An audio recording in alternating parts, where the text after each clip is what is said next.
Jaya Radha Madhava Kunja Bihari Radha Madhava Kunja Bihari Jaya Radha Madhava Kunja Bihari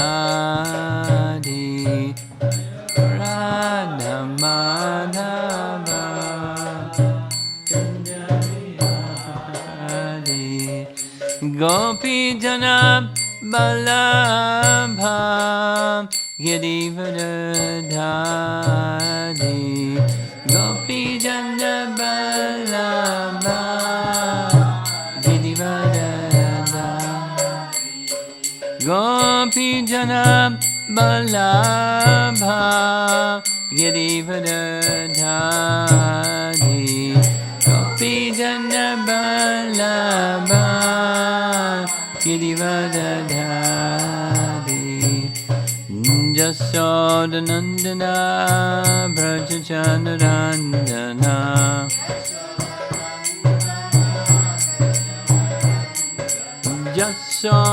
Jasodanandana Brajachanarandana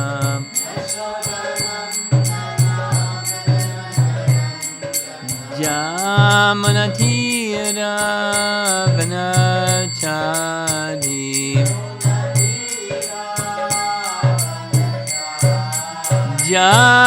Jamanatira Vanachari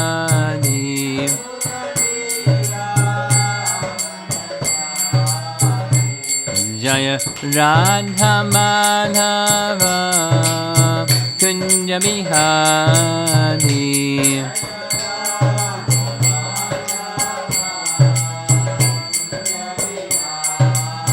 Jaya Radha Madhava Kunja Bihari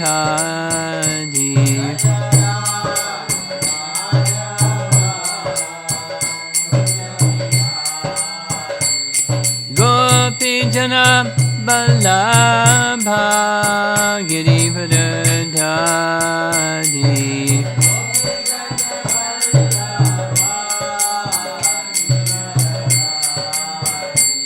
Gopi Jana Balabha Girivardhari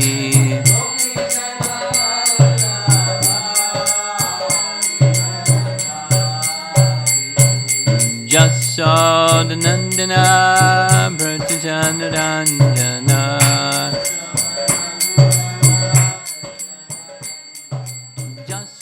Jasodanandana Brajachanarandana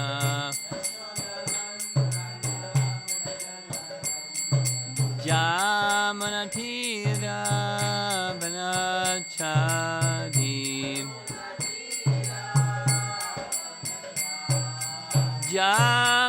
Jamanatira Vanachari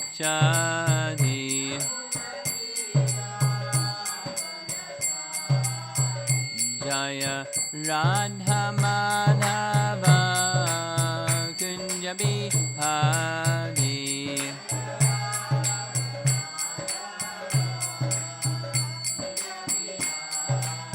Jaya Radha Madhava Kunja Bihari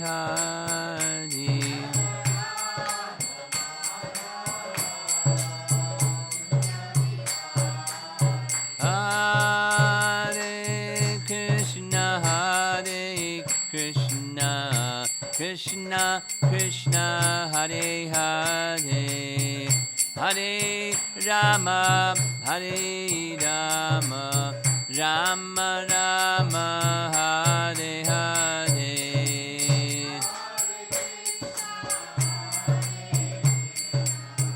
Krishna Krishna Hare Hare Hare Rama Hare Rama Rama Rama Hare Hare Hare Krishna Krishna Krishna Krishna Hare Hare Hare Rama, Hare Rama, Rama Rama, Hare Hare.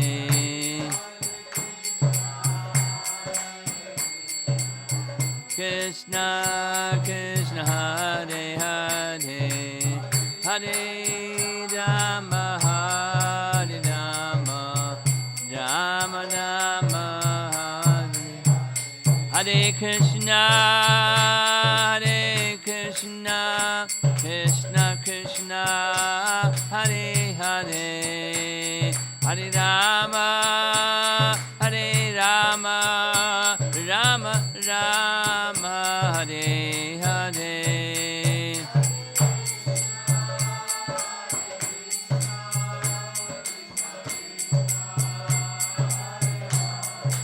Hare Rama, Hare Rama, Rama Rama, Hare Krishna, Hare Krishna, Krishna Krishna, Hare Hare, Hare Rama, Hare Rama, Rama Rama, Hare Hare.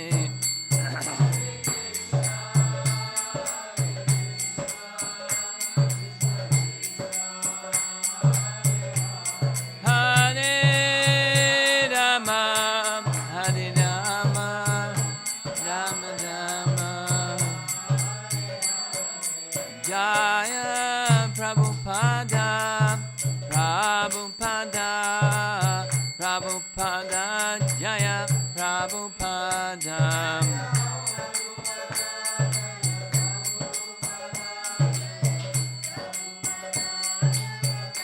Nitai Gaur Haribo, Haribo, Haribo, Nitai Gaur Haribo.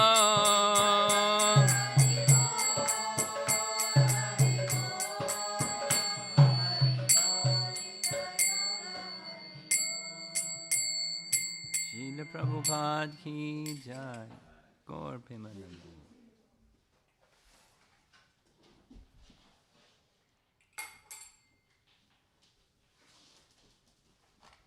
Om Namo Bhagavate Vasudevaya.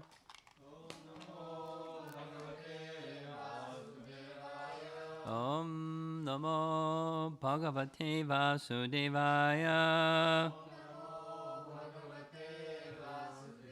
Om Namo Bhagavate Vasudevaya.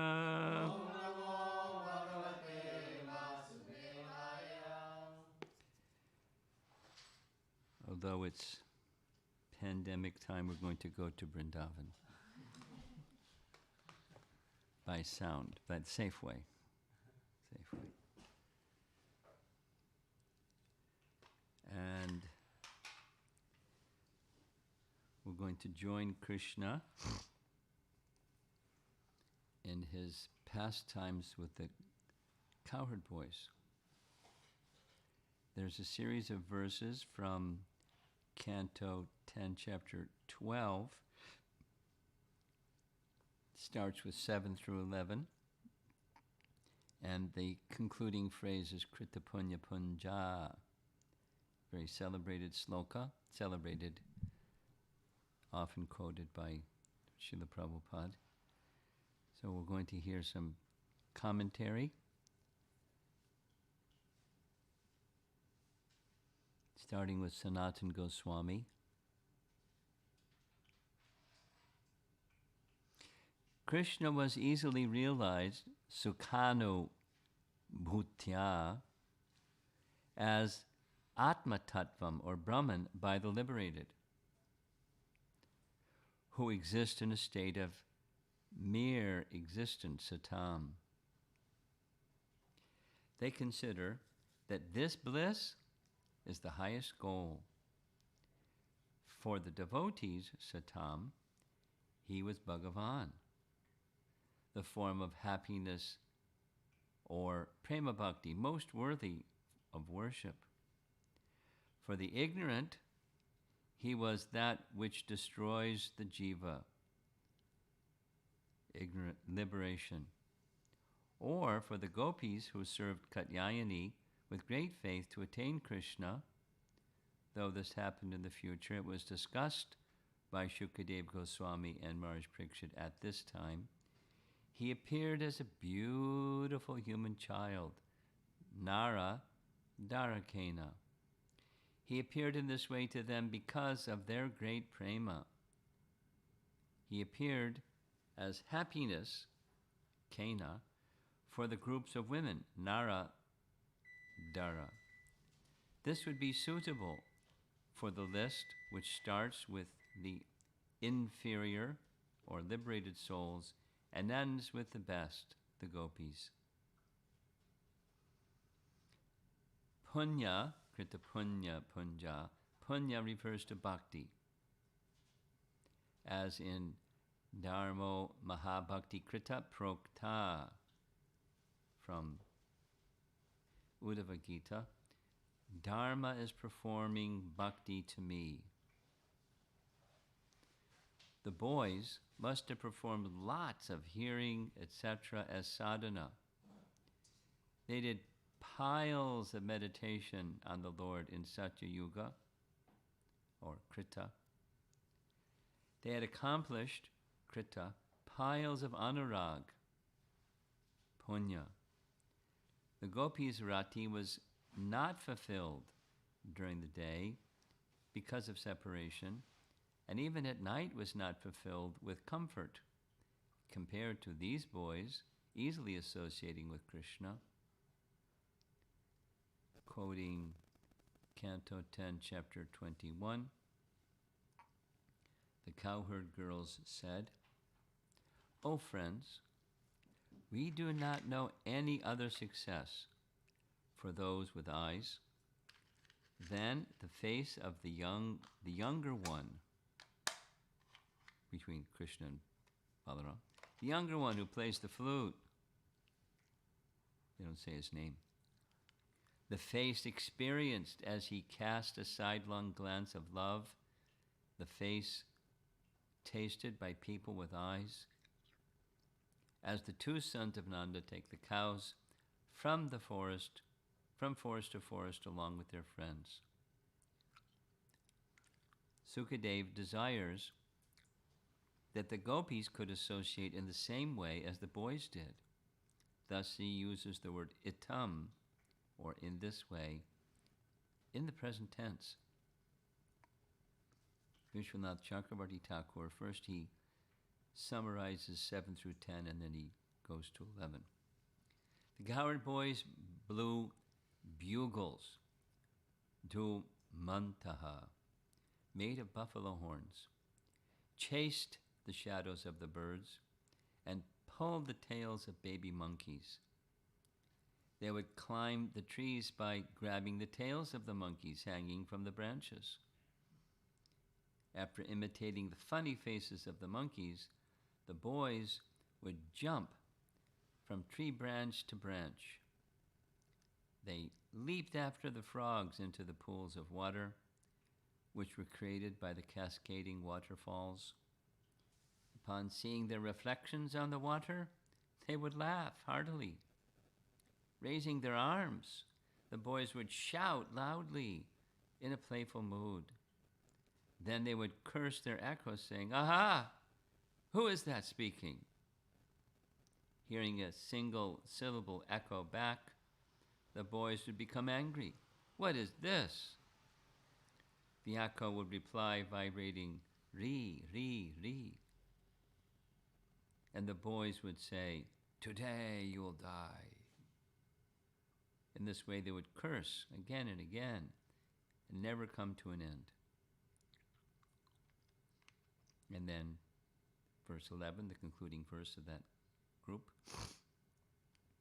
After describing the playing of the cowherd boys, this verse shows the unique good fortune of the Brajbasis compared with others. There are 3 types of people in this world: karmis, gyanis, and bhaktas. The word satam indicates those gyanis who possess some trace of devotion. The inhabitants of Vraja used to play freely with Krishna, who is the source of the knowledge and happiness the Gyanis seek in Brahman. One can understand from this that Krishna's body, with which the Brajvasis plays, contains the Brahman. The word satam, or transcendentalists, cannot apply to those Gyanis who think that Krishna's body is material. The phrase dasya gatanam refers to all the genuine devotees besides the Brajvasis who see Krishna as their worshipable Lord. The Brajvasis were so fortunate that they directly played with Krishna, who is seen by these other devotees as their reverent Lord. The Brajvasis joyfully sported with Krishna, who is perceived as an ordinary human, Nara, Darakena, by the materialistic sense enjoyers, covered by the illusory potency, Maya Shritanam. The Gyanis have realization of Krishna, but they cannot play with him. The Dasya Bhaktas, the Lord's surrendered servants, worship the Lord in reverence, but they are not qualified to play with Krishna. The Karmis have no respect for Krishna, so they neither realize nor worship him. What to speak of playing with him? Although Krishna is made of complete bliss, he experienced intense ecstasy playing with the Brajvasis in various pastimes of love. They too attained the pinnacle of joy in his association. Therefore, the Brajavasis were more fortunate than all others, Krita Punya. Of course, this is a material viewpoint. For the Nitya Siddha Brajavasis, Krishna's eternal associates, who far surpass the Gyanis and Dasya Bhaktas, the cause of the playing with Krishna is not material piety, punya. Here the word punya, within Krita Punya Punja, can only mean activities pleasing to Krishna, by which Krishna comes under the devotee's control. It does not mean material piety or heaps of good deeds. And this verse, verse 11, 10, 12, 11, is referenced way back in chapter 3. This is Krishna speaking to Vasudeva and Devaki in the prison house. Quote, "Both of you, husband and wife, constantly think of me with eternal prema as your son. And maybe you once thought of me as Brahman. You will achieve my abode, which you already possess." And the commentary, this is Vishwanath. "You developed affection for me as Bhagavan in my Swarup, or as the chief entity Brahman, because I am the greatest, and you continuously meditated upon me. The two modes are seen as equal, just to glorify Brahman. They would go to Vaikuntha along with Kashyapa and Aditi, who had similar qualification. Sridhar Swami comments as follows, quote, "If you were pleased with them, why should they take another birth?" This verse answers that they will not take birth in the future. It can be explained that the two should not be considered sadhakas, that's Vasudeva and Devaki, should not be considered sadhakas, and thus there should not be any worry about not attaining the Lord. In Padma Purana Kartik Mahatmya it says, "O Parvati, all the Yadus are my eternal relatives." And elsewhere, Padma Purana Uttarakhanda, it says, and this is explained shortly, Like Rama's brothers, this Ramachandra, or Balaram, so there's three. The three brothers of Rama, Balaram, like them, the Yadavas appear with the Lord from the Lord's planet by his will, and again go to his eternal abode with him. They are not bound by karma and do not take birth. Padma Purana. Such statements are also found in books concerning Krishna's worship, celebration of his birth, and his mantra. Their appearance now in their original forms and in their expansions in previous births is only a pastime to preach the worship of the Lord with intense prema by showing their prema, which was intense as that of the Lord. I think it means which was as intense as that of the Lord. In being born as Prishni or Aditi, their attainment of the Lord is not a matter of special sadhana. Rather, Devaki attained the Lord as previously by her very nature. That is expressed in this verse, the Padma Purana verse. You meditated upon me with a special parental love, putra, and with expectation that I would especially appear, bhavena, or with extraordinary love and with expectations of ordinary appearance, Brahma, bhavena.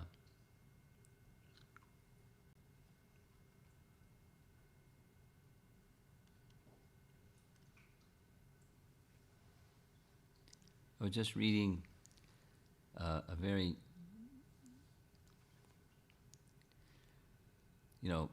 Bhakti Siddhanta-esque purport.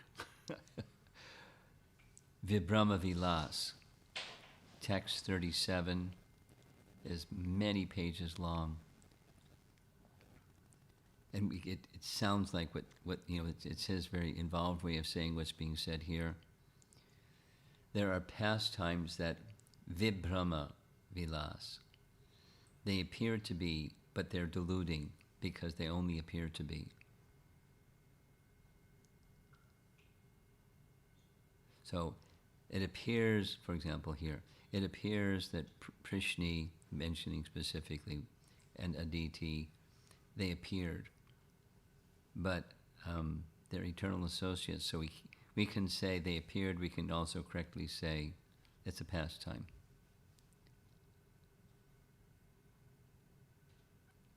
Then he quotes chapter 8 of Canto 10. Chapter 8 of Canto 10 comes before chapter 9.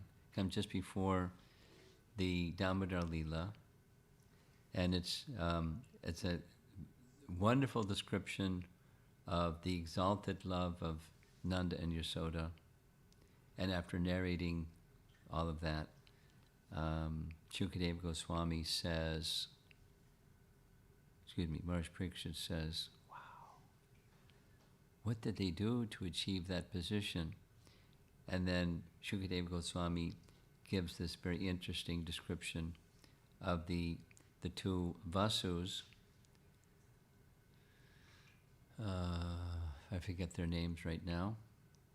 Their partial expansions appeared and merged into the body of Vasudeva, to Nanda and Yasoda. Can anyone remember the names?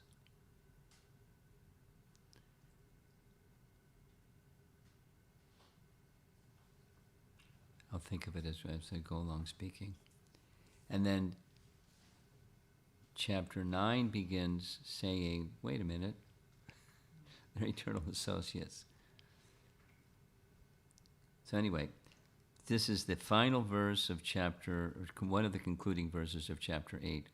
Although Krishna was so pleased with Vasudeva and Devaki that he descended as their son, they, Vasudeva and Devaki, could not enjoy Krishna's magnanimous childhood pastimes. Then going on to chapter 45, Krishna's just killed Kamsa. He's meeting with Vasudeva and Devaki in the prison house of Kamsa. And Krishna, Sukadeva says, understanding that his parents are becoming aware of his powers of God, Krishna thought that this should not be allowed to happen. Thus he expanded his Yogamaya, which bewilders his devotees. That is to say, they have a sense of his divinity, unlike Nanda. So that's now going back to chapter 14, Brahma's prayers. How greatly fortunate are Nanda Maharaj, the cowherd man, and all the other inhabitants of Brajabhumi. There is no limit to their good fortune, because the absolute truth, the source of transcendental bliss, the eternal supreme Brahman, has become their friend. There's all this, the sweetness eclipses Aishvarya explanation with references from the scripture. Again and again it appears. Then from chapter 12, a verse that says, in this way the cowherd boys, that's our verse for this evening, 10, 12, 11. In this way, all the cowherd boys used to play with Krishna,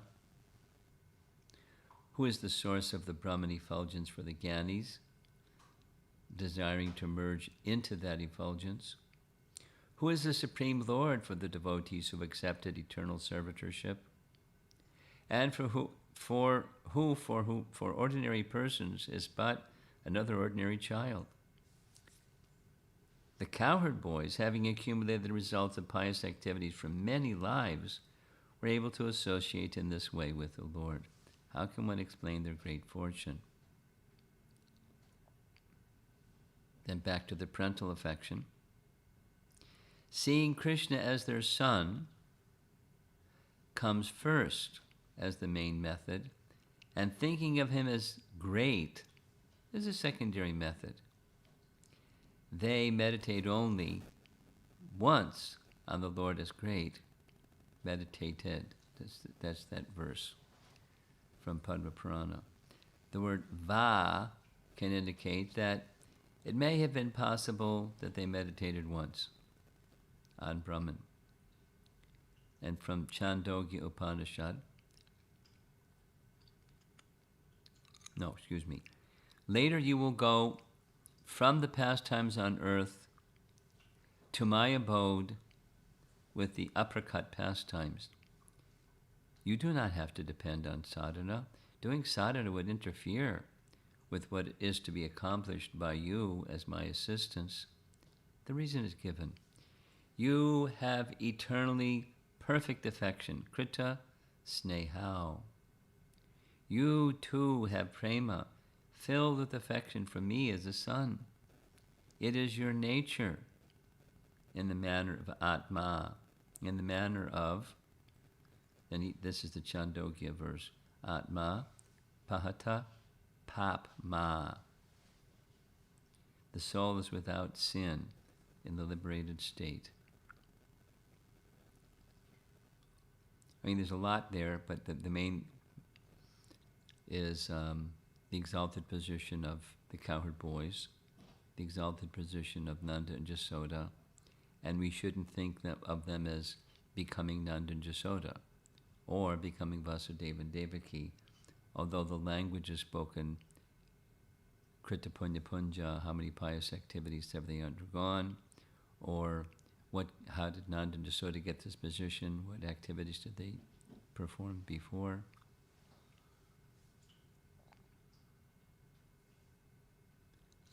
There's Leela, this Vibrahma Vilas theme, but one of the main messages in that long purport of Bhakti Siddhanta is Goloka and Gokula are the same. Jiva Goswami says it. He's the backbone of the Gaudiya teachings in detail. They're the same. There's differences, and there's differences are Vibrahma Vilas, and they're the same. That's his message. I mean, a thread that runs through all of that is Parakiya and Swakiya, the relationship of Radha and Krishna. They're eternal associates in the spiritual realm. There's Vibrahma Vilas, pastimes that are here. Anyway, it's a long purport. I could read it to you if you want. It's like way up there. Okay, so here's the final section reading. This is, again, Jiva Goswami making reference to this Krita Punya Punja verse going back to chapter 6, and chapter 6 is the killing of Putana. So this is toward the end of that chapter. Krishna, son of Devaki,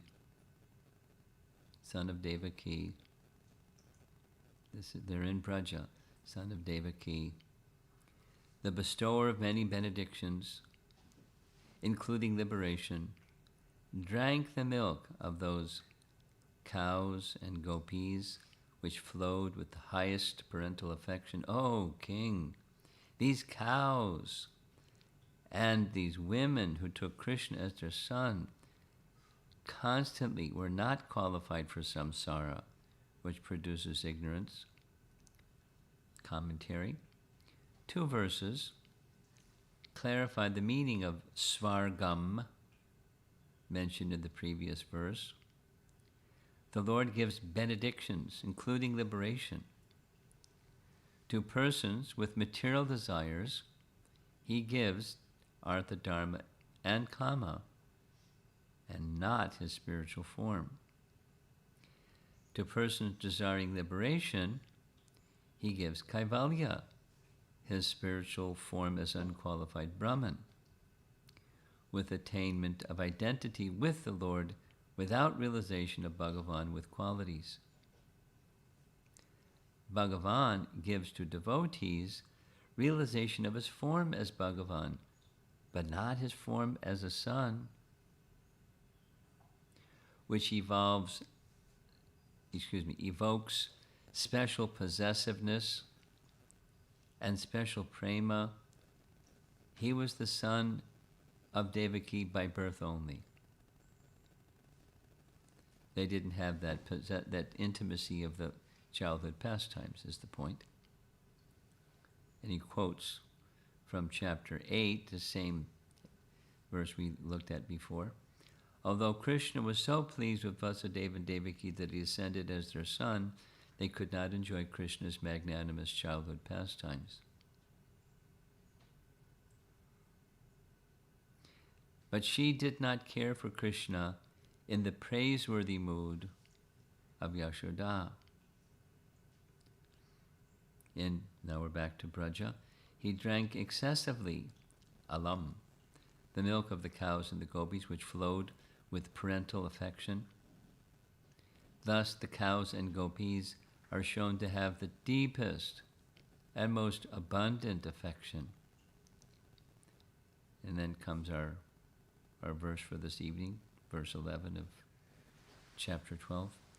Neither those who are engaged in self-realization, appreciating the Brahman effulgence of the Lord, nor those engaged in devotional service while accepting the Supreme Lord as Master, nor those who are under the clutches of Maya thinking the Lord an ordinary person, can understand that certain exalted personalities, after accumulating volumes of pious activities, are now playing with the Lord in friendship as cowherd boys.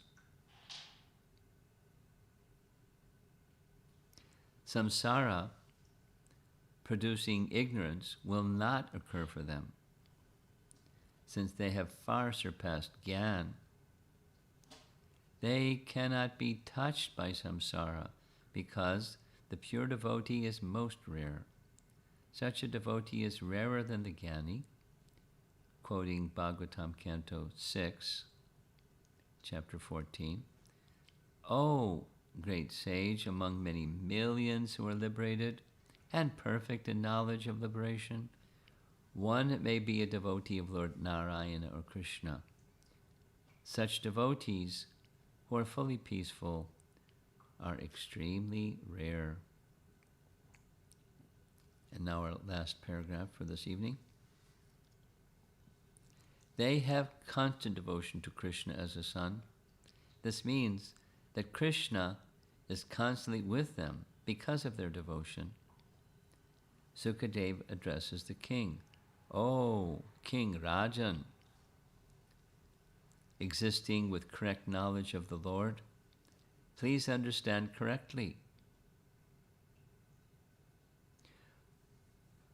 One should therefore understand that Svarga, mentioned in the previous verse, is a non-material place, since it is modified by Janani Gatim, the position of a mother, which is also beyond the material realm, as explained in this verse. I mean, it's a very lengthy, maybe a little roundabout,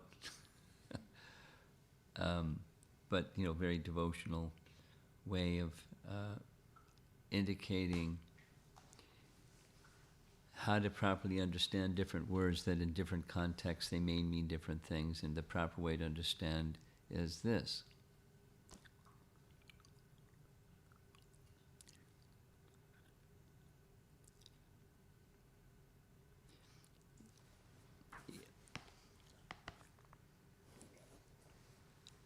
While I find it interesting that in Tattva Sandarbha, the first section of Tattva Sandarbha is Pramanakanda, dealing with what is, he says in the Mangalacharana verses, Jiva Goswami says, one of the things he says, I want to talk about Krishna. Before I talk about Krishna, we should consider, on what authority are you going to talk about Krishna? What is the means of knowing anything? What to speak of something transcendental, what to speak of Krishna? So then he explores the means of knowing things, pramana. And the conclusion, of course, is, finally, Srimad Bhagavatam is the topmost pramana.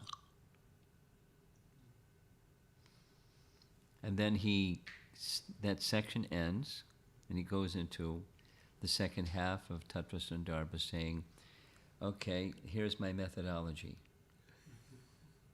Oh, he's like an academic person, knows to do this, and he does it.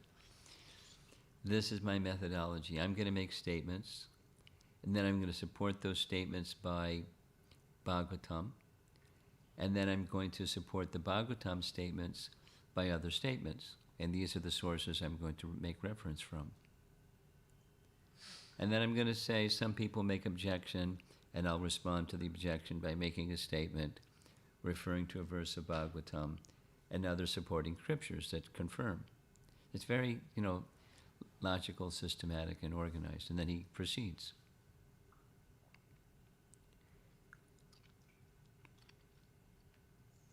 And it turns out, at least largely, not necessarily a one-to-one correlation, but his statements are a paraphrase of Vedanta Sutra. So in other words, it's a commentary on Vedanta Sutra.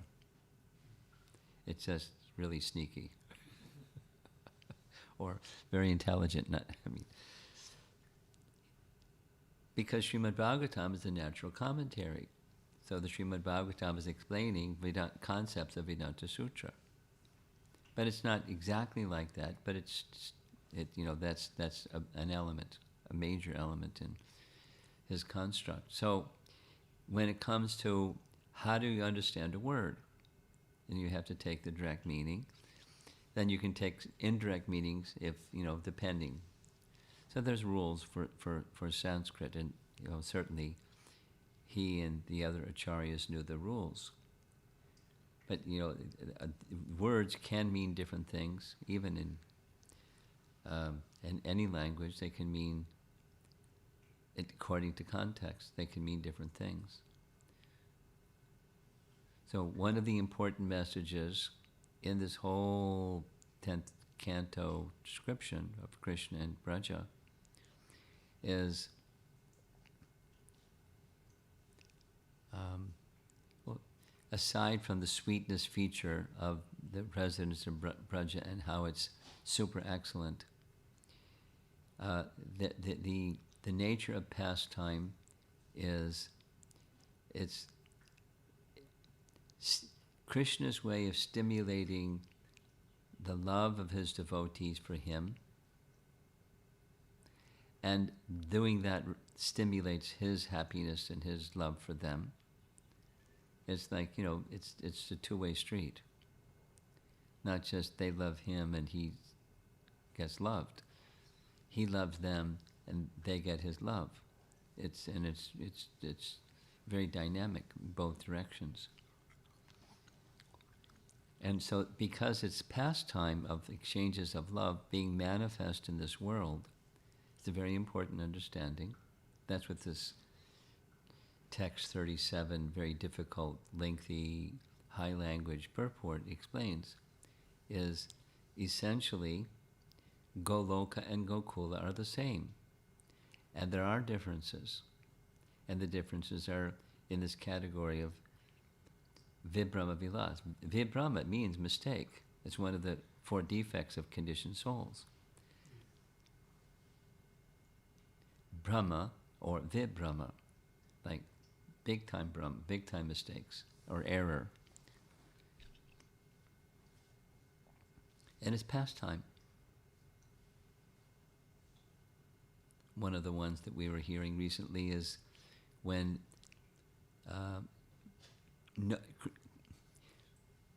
Putana was killed first. She had 2 younger brothers, and one of them was Baka. And Krishna gave his mercy to Baka by entering his mouth. That is, his lotus feet touched his mouth, inside his mouth. He gave his mercy. He liberated him.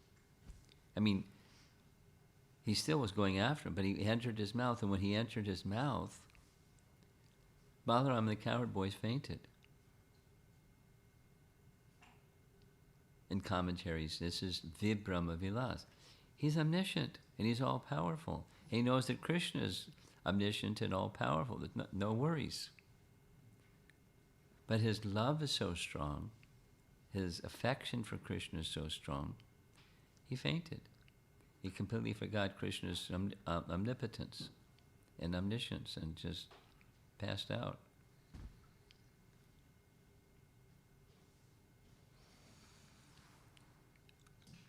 Now there's no Bakasura in Krishna Loka. There's no fainting of Balaram in Krishna Loka. So there's distinction between pastimes in the 2 places. The bhava is the same, and it's actually the same. But the display of the pastime it's a really profound mystery. It has multiple purposes. One of them is to attract us, conditioned souls, to the wonderful Krishna, where we're getting the picture of his wonderfulness. We're not Brijbasis. We don't overlook his wonderfulness and just see his sweetness. But we can get to see the sweetness of the Brijbasis and how they process his opulence. And so it gives us a sense, it's not just, Lord Chaitanya's opinion or the followers of Lord Chaitanya's opinion. The pages of the 10th canto are filled with.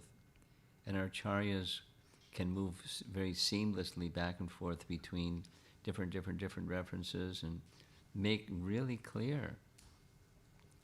These are eternal associates, so when the word swarga is used, we should know what it means.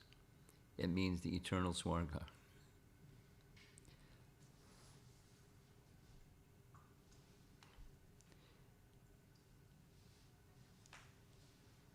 When Brahma sees the cowherd boys become Narayan and all the opulences, all the Shaktis of Narayan. These are the Shaktis of the Lord in the spiritual world. And those Shaktis of the Lord in the spiritual world, his Shaktis in the spiritual world, have their material counterparts. And so they're personified Shaktis, which, when so we're looking at earth or water or fire, and, we don't see the personification of those things. But we should know behind that is the personification of those things. And then there's fascinating description of demigods. There's a really simplistic description of demigods. They're controllers of the affairs of this universe. Okay, got it. That's very sensible. But they're controllers of so many things. They're controllers of the senses, and how do they do that? And they have invested powers and so forth. And if they withdraw the power of the sense doesn't work. You can put another machine part in, and it still doesn't work if the power of the sense is withdrawn. And the demigods can't do their thing without the presence of Vasudeva. Everything, the whole setup is there. It's described in the third canto, and they can't do anything. So they offer prayers. There's a whole long section. They offer prayers to the universal form, and nothing happens. And then another demigod, and then nothing happens. Vasudeva enters, and then everything happens.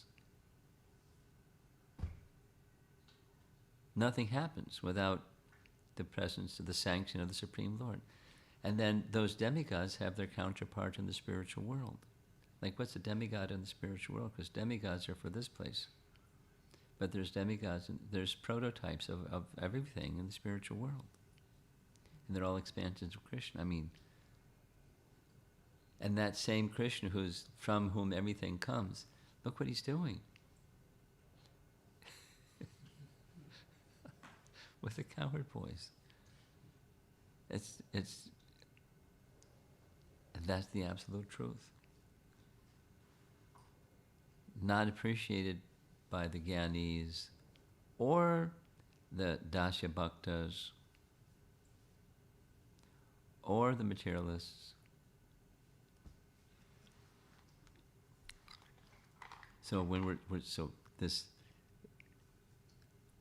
that which they're manifesting here is from the spiritual realm. So when terms like swarga are used, it doesn't mean the worldly swarga. It means the transcendental one. We must understand in those terms. And lots of evidence to support. So there's the statement, and there's the scriptural evidence from the Bhagavatam. There's lots of reason and logic in stitching it together. It's not unreasonable. It's not dogmatic.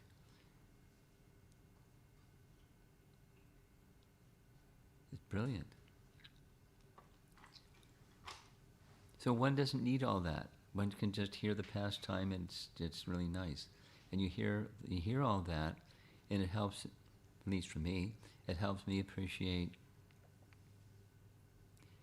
it's the real deal. This is the absolute truth. The potency is there, and the revelation of the absolute truth is being provided through the verses of the Bhagavatam and the illuminated further by the commentaries of our acharyas. It's we're on the right path. And the potency and power of our acharya, it's really a nice purport, text 37. It's too complicated to wade through it in a short period of time. But it's really loaded up. He says Jiva Goswami is one of the manjaris in the spiritual world, and he certainly understands all these things. He's authorized. It's not, some people don't understand, and some people take a different position. But that in itself is a mistake, because he makes no mistakes. and then goes on to establish and demonstrate why he's made no mistake. And he's follower of Rupa Goswami, so how could he say something other than what Rupa Goswami says? Very compelling. So Krishna, the cowherd boys. And how fortunate are the cowherd boys to be playing with Krishna the way that they are. Piles and piles and piles of lifetimes of devotional service. Even with the understanding they're eternal associates. So let's see if there's some discussion. 10th Canto Bhagavatam.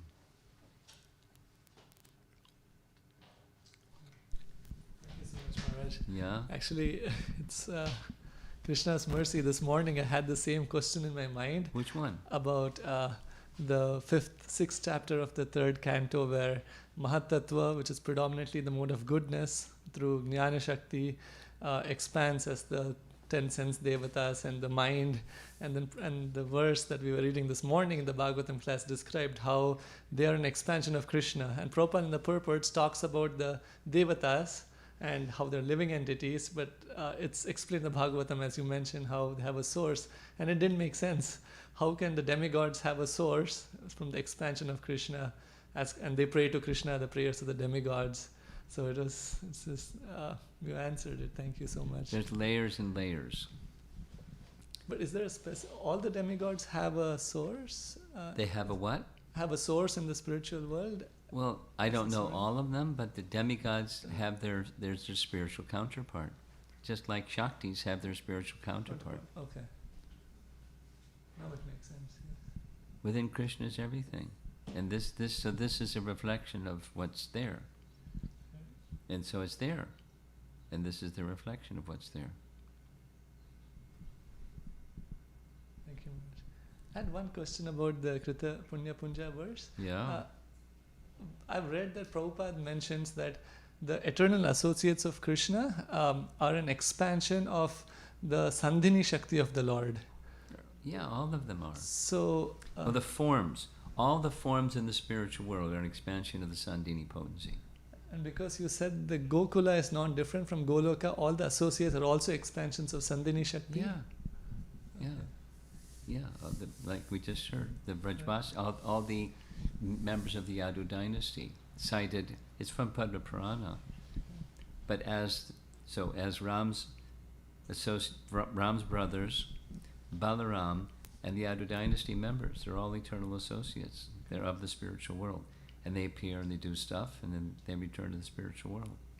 So the question is, if a living entity becomes a pure devotee one day and turns towards Krishna and goes back to Godhead, will they become a part of Sandhini, or will we remain as Tatastha Shakti? Well, they don't become a part of Sandhini. Their spiritual form, this is high technology, 401 technology. So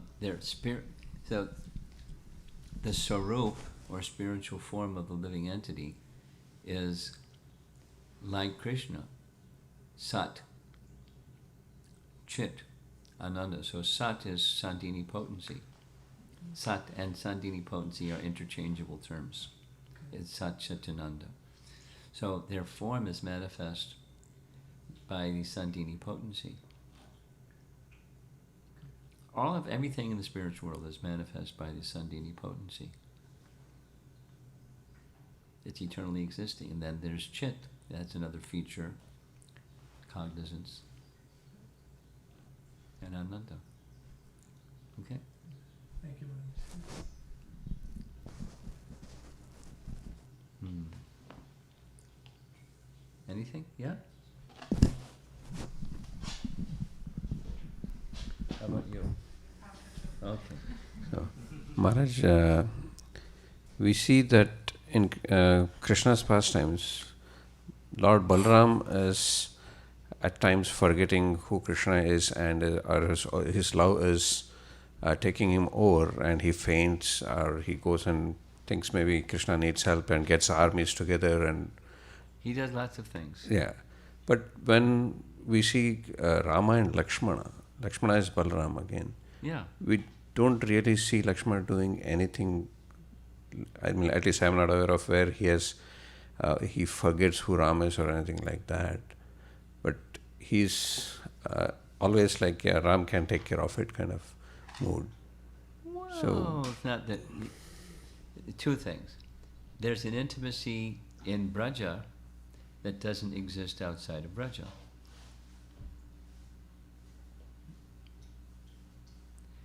And Lakshman doesn't say, "Oh, Ram will take care of it." He's always his service, ready to do, and he won't do unless Ram gives the green light. And Ram checks him if he gets a little worked up and wants to do something impulsive, which is for the pleasure of Ram. So there's an intimacy. Now it's the same relationship because it's the same entity in a different Leela. Ram's Leela and Krishna's Leela. It's the same entity, same first expansion. And there's an intimacy in Braja that just doesn't exist elsewhere. It's because of the intimacy in Braja, it's a little different than... Yeah. Like Lakshman like Balaram did in Dwarka at the time of the kidnapping because we covered this multiple times, expressed by our acharyas. He sent a whole army to protect Krishna, who doesn't need protection. But Lakshman wanted to do things on behalf of Ram. Just give me the word and I'll annihilate everything. Not like he needs him to do it, but he wanted to be in service to him. So that's there, the service mood of the younger brother. Okay. Thank you.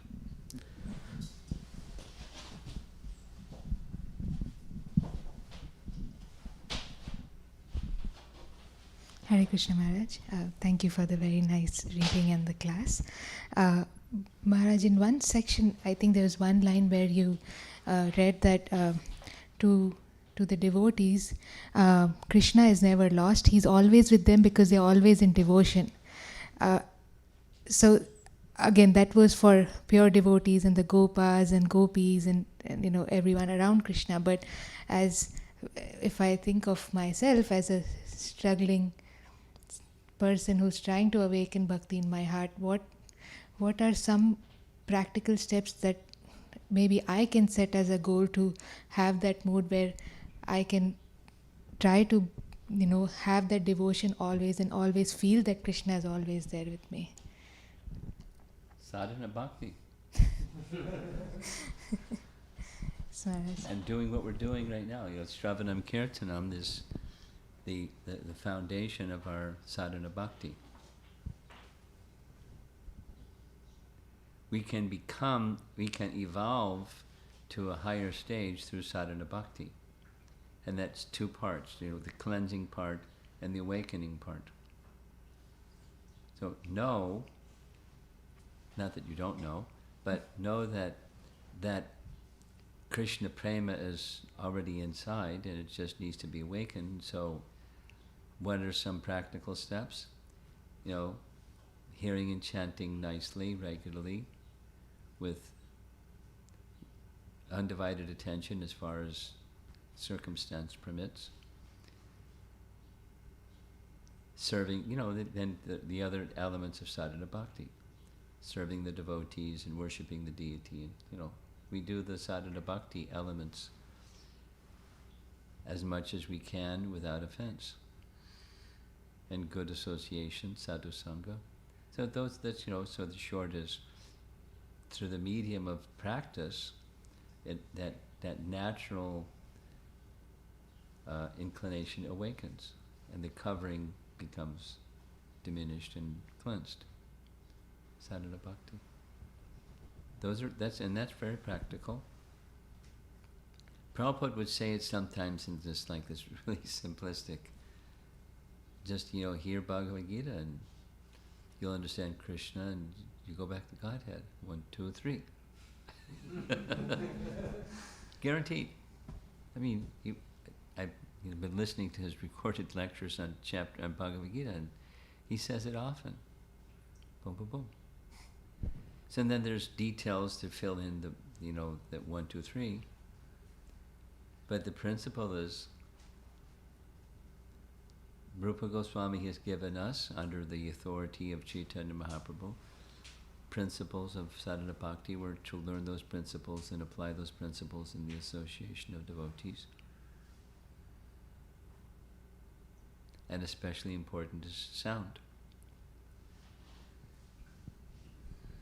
Attentive hearing of sound, spiritual sound vibration. I've been spending some time, just sharing with you, spending some time on the topic. I haven't really gone so far with it. Sound covers, sound liberates. And somebody gave me reference to Bhakti Vigyan Maharaj, a 5-part seminar that he gave in Russia and that has given in other places after giving it in Russia, on the final verse of Vedanta Sutra says, sound liberates. Shabdat. And I forget, it's with no return. There's the prefix and then there's another word of something. Vritti, avriti, shabdat, something like that. So, sound. There's other translations of the word shabdat. It's the scripture. But, Prabhupada's making reference to it. Anyway, and it's said twice. The final verse of Vedanta Sutra says 2 words twice. And that's the final section is the Prayojana section. Sambandha Abhideya Prayojana. The final is sound liberates.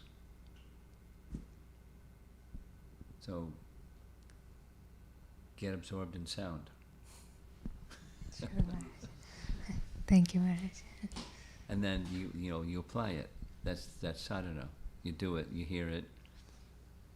It enters your heart, and you live accordingly. So the cleansing and the awakening and go to Krishna process.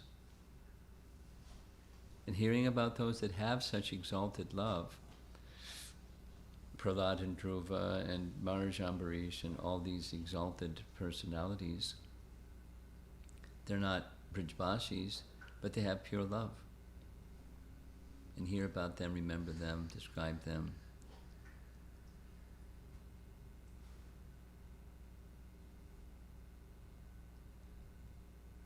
Ram's Leela, Sundarakanda, much loved section. Pure love. It transports you out of the conditioned paradigm into another realm of possibility, and it starts to become reality because it's a natural consciousness. So it's sadhana. Sound. Thank you, Maharaj.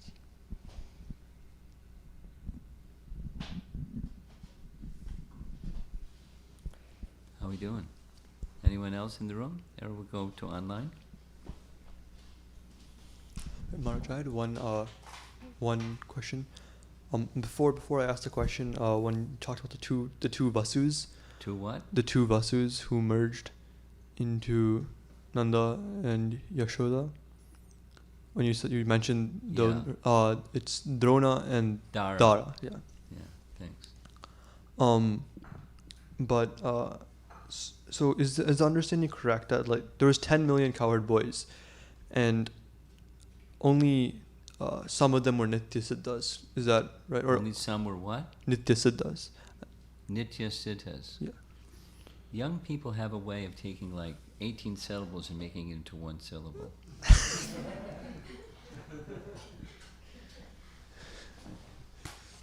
It's a skill. Okay, Nityasiddha, yeah. So not all of them were though.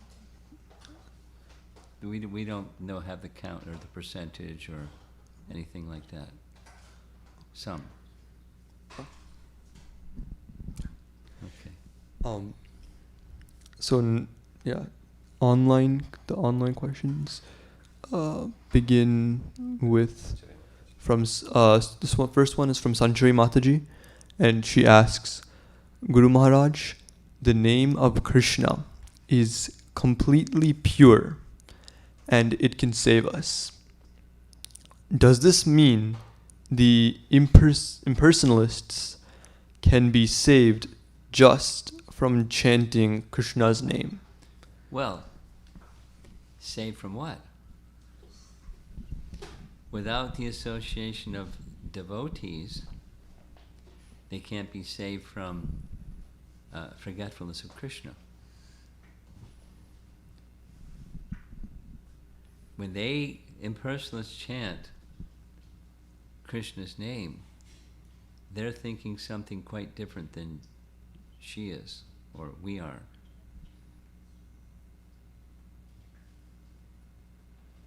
So they can become pure, they can become freed from material contamination, but they can also make offense. And that's a problem. Okay? Yeah, that's it. That's it. Okay, that's it. You have something. No, go ahead. It's out of this session. Okay.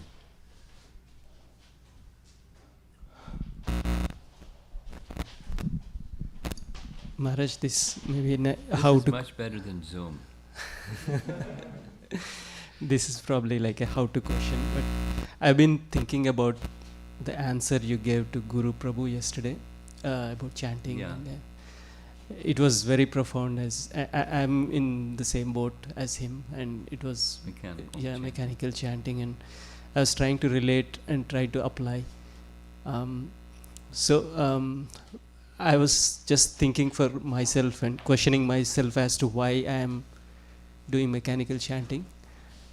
And maybe the first thing that came up was maybe I don't have Your sufficient. phone is causing feedback, that's the point. Take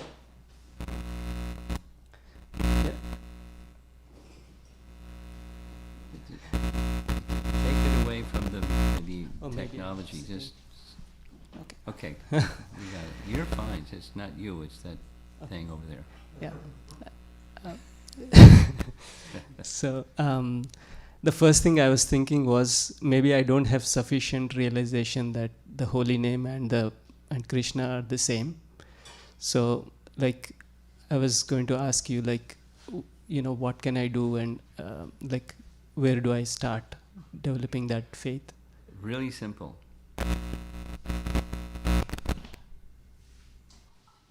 He just shut it off over here. Bhaktisiddhanta has a bullet answer. It's not possible for the material mind to understand the name and Krishna are non-different. So, you can try all you like, it's not going to happen. How it can happen, his teaching is by hearing. And hearing, he uses this phrase, with the spiritual ear. And then that gets into, layers of what does a spiritual ear mean. But rather than, not just with this fleshy thing on the side of our head, the sense organ called ear, then there's the subtle power of hearing that's grouped around, along with other senses grouped around the mind. There's the spiritual ear, it's the soul. So it takes a lot of effort to hear where it touches the soul. But, the sound and the soul are not of the same quality. But we're not hearing like that. That's why it's mechanical. So there's something that we can do as you can do, I can do, we can do as a practice, and that's ardent hearing or absolute hearing, or just the ear can capture the mind. That's his teaching. And when the mind becomes captured, then it's that's what real hearing is. And when we're really hearing, then it's not mechanical anymore. It's stimulating spiritually. So we're not there, but the practice to get there is during the time that you're chanting, it's just one thing. And you have to, it takes a lot of practice, and a lot of practice, and a lot of mercy along with practice. But just one thing, hearing. There's chanting going on, but chanting can go on when you're not hearing, and that's the mechanical one. It's hearing. And then we can realize the name is not different than Krishna. We can realize all kinds of things. That's when, so bhakti awakens by that kind of hearing. And when bhakti awakens, then we get knowledge, realization beyond, so then the book knowledge becomes something that we can actually experience. Hearing, this is the ear. But the spiritual ear, not just this one. Okay?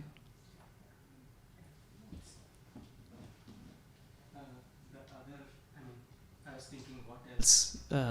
One other thing that came to my mind was this discouragement, or kind of the thing is, okay, yeah, I'm going to do it for some time. I'm fired up now, I'll do it for some time, then it's going to go. So the impetus is not so much there that, okay, it's going to go away after some time, even if I put effort. So that kind of discouragement is also there. I was trying to seek guidance and see what can be done about that.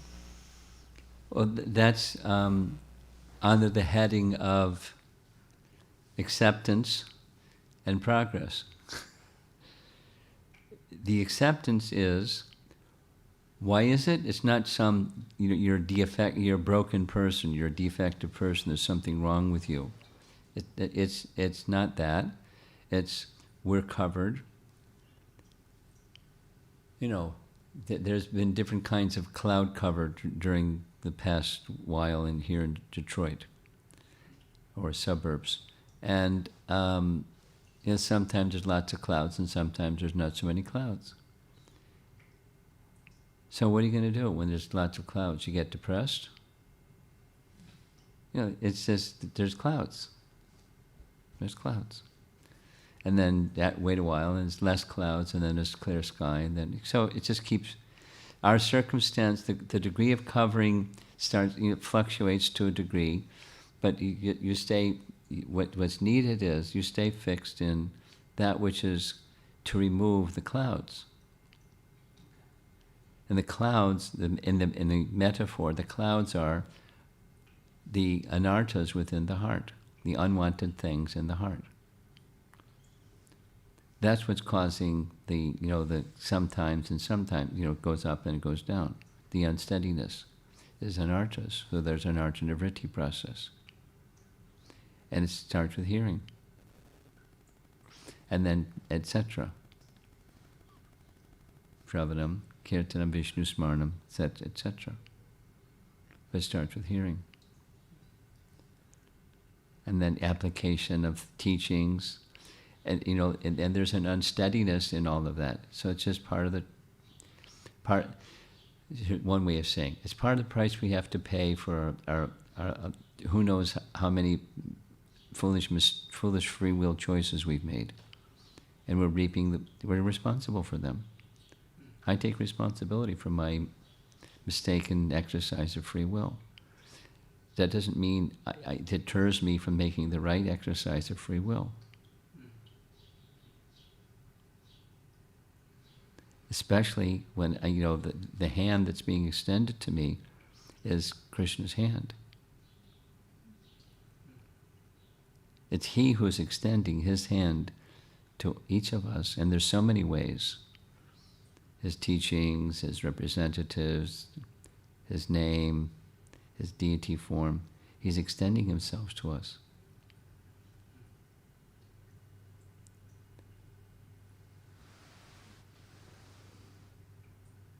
So that's how you deal with the unsteadiness stage of bhakti.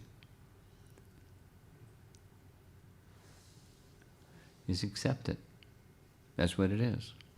It is what it is. And it's not, like I said last night, it's not like there's something wrong with you, or you're a bad devotee or something. It's standard. Anushtita bhakti is standard. And it goes up and down. And there's different features of that up and down. When you say acceptance, you mean acceptance of the fact that I am in this unsteady state? Yes. The reality of my situation is, and I accept it, and I take responsibility for it, and I'm determined, and I have trust in Krishna to go beyond it. That my present circumstance is going to incrementally move, and the incremental is going to be unsteady, and that's part of the acceptance too. But that doesn't mean, the little simple example is a child learning to walk. The walking propensity is there. Just practice.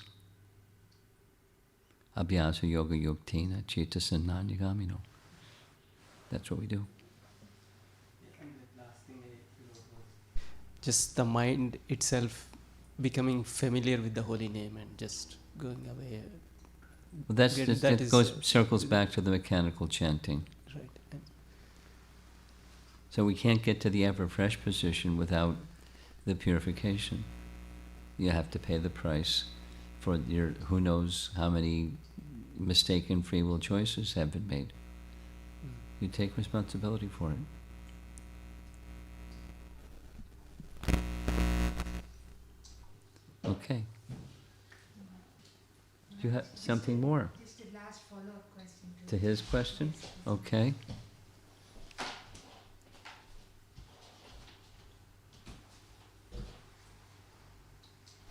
So, Maharaj, how do we factor in the external disturbances that may sometimes deter our bhakti? Like many times I've seen... Many times there what? Many times I've seen today I'm all pumped up and I'll try hard and something happens, like some external disturbance comes in that... I was hearing you were mentioning about anarthas, which I guess is more within, but how do I tackle external disturbances? Well, the external disturbances won't disturb you if you're clean inside.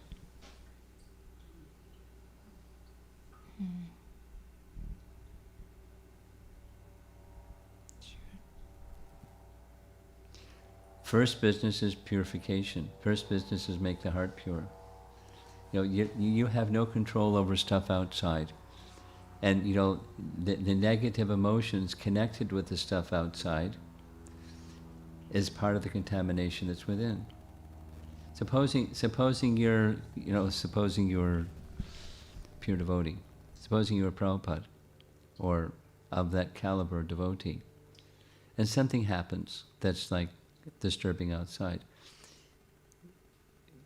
You're in the mood of Krishna's shelter taking. There's nothing that's in it for you inside. So it's not that you'll never find something outside that gives you triggers some emotion that's an unpleasant emotion. That's not the position of pure devotion. But the mind doesn't go anywhere from Krishna. So something that's outside, that's presently triggering a negative emotion or distracted attention to that something, and I want to fix it. It's not about your service, excuse me, it's not about your happiness, it's about what's pleasing to Krishna. And then you take, like,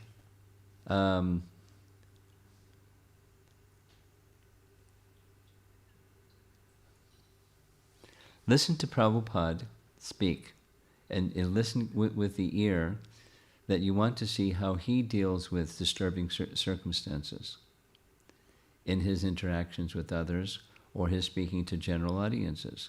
So the one-on-one conversations, or so there's you could hear the tone of his voice go up when he would speak about animal killing. So it's not like, yeah, but for his own personal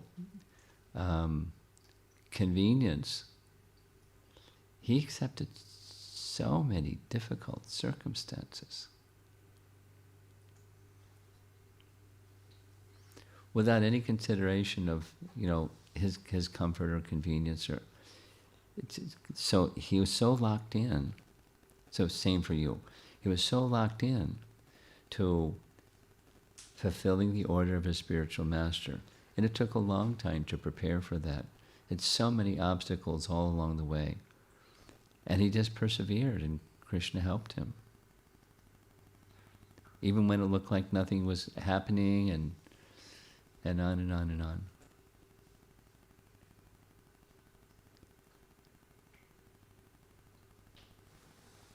So, have a mission of life. And what the initial mission, let me make my heart pure. So what's out there, I have no control over what's out there. I have control over what's in here. And just stay locked into making your heart pure. And so things that are outside that are unpleasant or whatever, they don't make any sense. Lots of things don't make any sense, and they're troubling. You can't do anything about it if your heart's not pure. And you can do all kinds of things about it, if your heart's pure.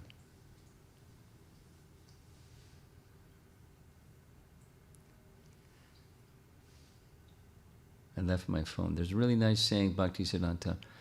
No one can hurt you except you can hurt yourself.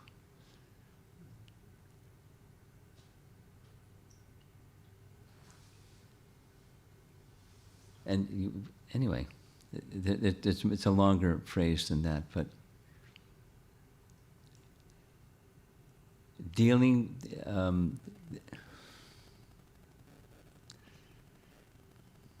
When you have Krishna's shelter, then you can deal more effectively with negative emotions and not be distracted by them. You can rise above them and be an instrument to make a situation that's disturbing better if you have shelter. And that's where purity is found. So that's the recommendation. There's a 4-part seminar on the art of meditation dealing with overcoming negative emotions. It's a nice. So,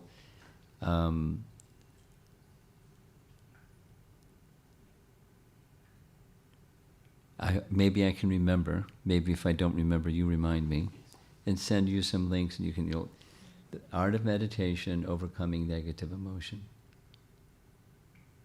But it's this principle is, when you have shelter, then what's out there that's triggering your negative emotion, you can rise above it because you're connected to Krishna. Now your point is, well, I want to be, and I'm feeling connected, and then something comes along and I get distracted, and this other emotion, it starts to rule. So how do you deal with it? That's your question. I'm trying to give some answers, and this seminar is focused exactly on that. Okay, online, anything? No. Okay. Srila Prabhupada ki jai.